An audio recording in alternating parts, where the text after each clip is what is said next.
So there are many kinds of sutures. In general, there are absorbable, which are on the left side here, and non-absorbable, which are on the right side here. So we're gonna go through those. We're gonna start with the absorbable sutures, which are on the left side, that typically are used as deep sutures or sutures that go underneath the skin and dissolve on their own. So the most common types you'll probably see in dermatology practices is vicryl, which is the brand name here, monocryl, and PDS. Usually the surgeon will decide based on where the site is and how big the wound is, and they'll pick a suture type based on that and their own surgical preference. Additionally, they might ask for a certain size of suture, and that's usually indicated by the numbers on the boxes. So this one says 5-0, 4-0, 3-0. You'll see that with the PDS as well, 4-0, 3-0. 5-0, 4-0, 3-0. What that indicates is how thick the suture string itself is. So the lower the number, like 3-0, is actually a thicker, bigger suture, as opposed to a 5-0, which is a thinner, more delicate suture. So like a 5-0 is typically used on the face, for example, where the skin is thinner and more delicate, whereas a 3-0 is used more so on thicker skin like the back, for example. So again, the surgeon will indicate which size suture they'll want.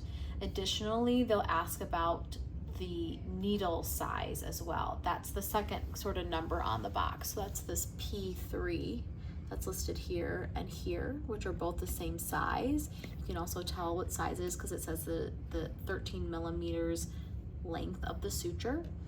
Underneath you'll see this says PS2. That's actually a bigger, longer needle, and you'll see it says 19 millimeters, so it's a longer needle as opposed to this.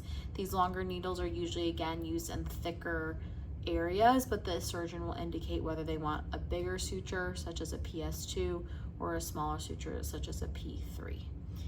Moving on to our non-absorbable sutures is prolene here. It's often used as a suture that goes on the top of the skin on the outside. So these are sutures that we remove, and they have the same concept. So there's a 5-0, which is a thinner, more delicate suture. There's a 4-0, and then a 3-0, which is the thicker, more hefty suture used on like the back, for example.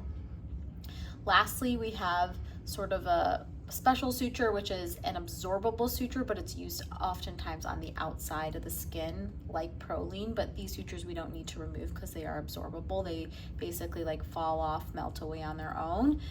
These are often used for grafts, or if a patient can't come back for a suture removal, it's a nice option to use. And again, that'll be indicated by the surgeon whether they want to use a non-absorbable top suture versus an absorbable top suture.